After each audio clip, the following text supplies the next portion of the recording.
Today's episode is brought to you by Forvis Mazars. SoundCartel.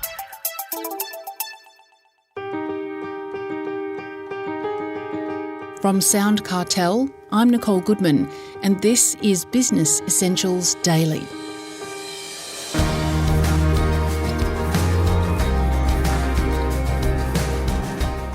We all like people who are, well, likeable, don't we?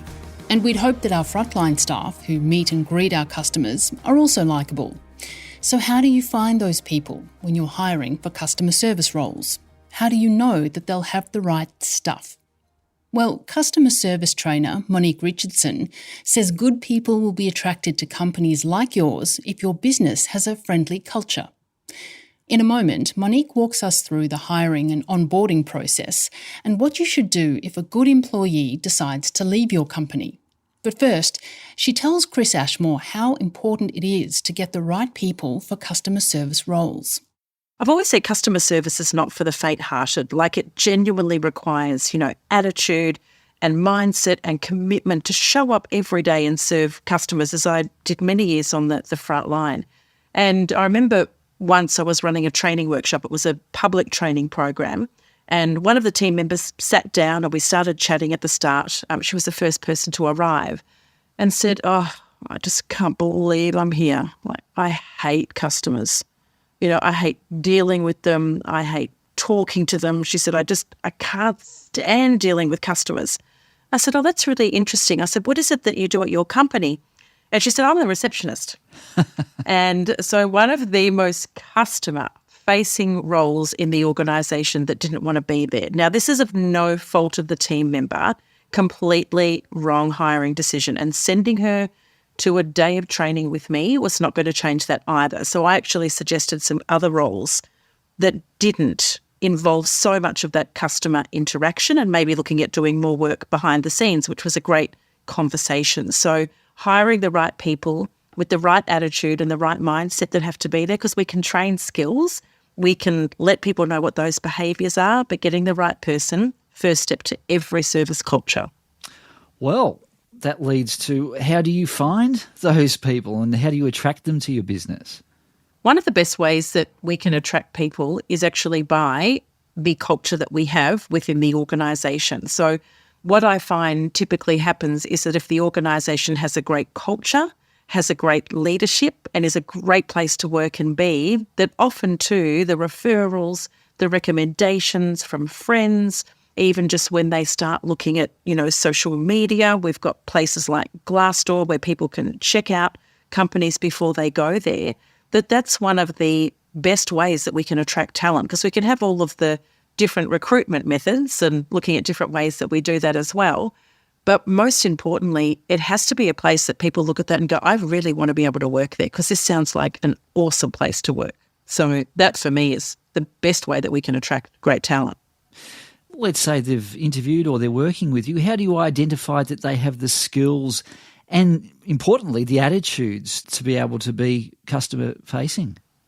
That's where I think in the interviews as well, like very important to have the behavioural interviews as well, having those questions to be able to ask.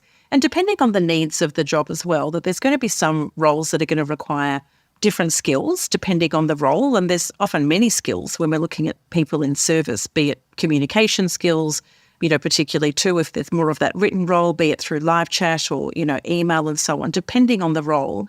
But there may also be some roles that are entry-level positions. So we find that person that is excited, that they've got great enthusiasm, that they really want to be there, and then we can provide them with skills. So there's always three components for me. There is the mindset, the attitude, then there is the behaviours, which we can let them know this is what is expected working from here, and then the skills, and we can develop skills, we can teach skills.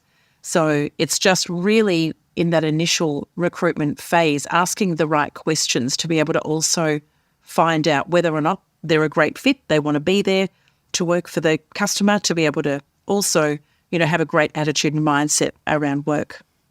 Well, in the job interview, what kind of questions should you ask?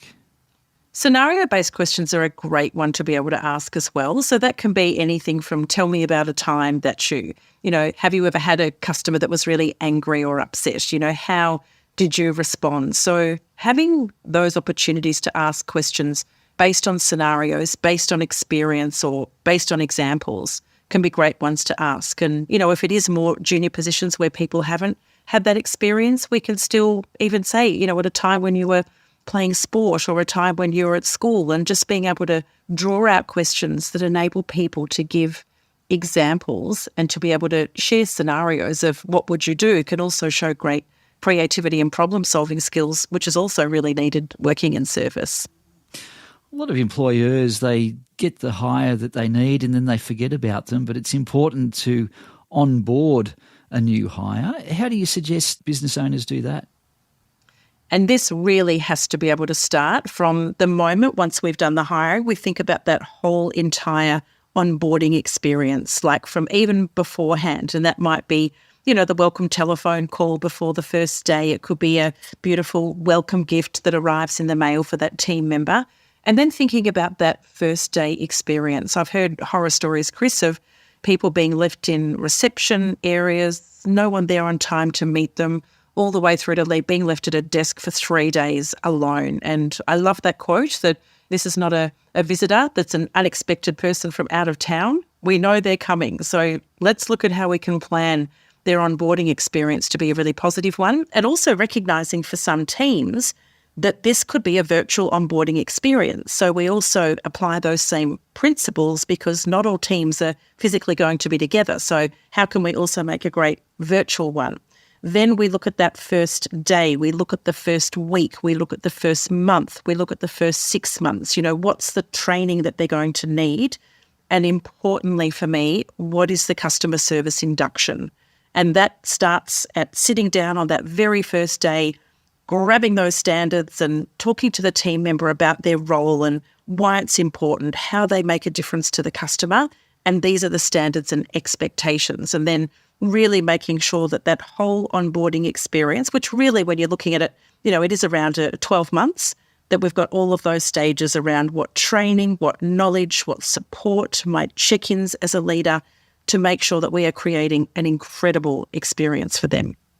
Well, all this effort and time to train them and to ensure they're up to the good standards that you're hoping, and it turns out that they are very good at what they do, how do you ensure that they stay with you? Yeah, retention's such an important part of that. And, I think particularly customer service is such a great way to learn many, many things, to be able to then look at future career opportunities as well. So retention can be through recognition. It can also be through training. It can also be through looking at how we can continue to give knowledge, but also looking at what that career path might look like for that individual as well. And there are some team members that may, wish to stay in that role, that love being in that customer service role. You may have another team member that's got aspirations around working as a leader and a future leadership position. So what are some of the ways that we can look at their development path? Was working the other day with a team where somebody has got a marketing degree, working in customer service. Their aspirations is to work within the marketing department. So I think if customer service is often, seen as an incredible place to be able to nurture talent that has so much experience and expertise that they can bring to many different roles, but that's about knowing the team member and also how we can retain them through, again, making it a great place to be, making it a great place to work, and then looking at how we can also set up their future career opportunities so that they will stay with us rather than losing that incredible talent and going somewhere else. Having said that, though, inevitably, through no one's fault, a staff member does leave from time to time. Is there a process you recommend with offboarding? Definitely. We often talk about in customer service first impressions and final impressions, and I truly believe that the offboarding experience is a really pivotal moment, and everyone wants to know that what they did matters and the time that they had there mattered as well. So, I think the exit interviews are also an important one to be able to gain any important insights and look for opportunities to be able to improve. But it's also about how we want that team member to feel on that last day, and what's that celebration going to be? What's that acknowledgement?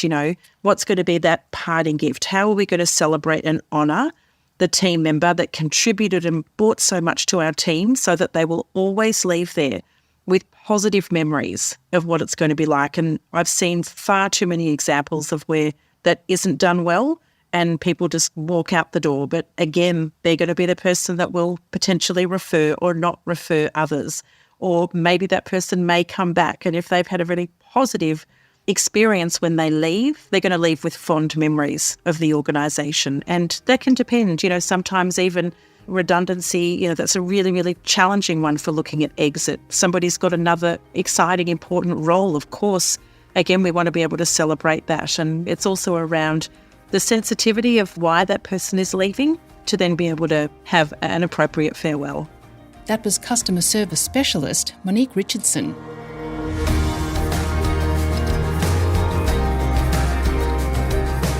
This episode of Business Essentials Daily is produced by the team at SoundCartel. Thanks for listening. I'm Nicole Goodman. We'll bring you more Be Daily tomorrow. Follow at BE Daily Podcast across social media and head to bedaily.com.au for more from the Business Essentials Daily podcast. SoundCartel. This episode was brought to you by Forvis Mazars. To find out more, visit forvismazars.com/au.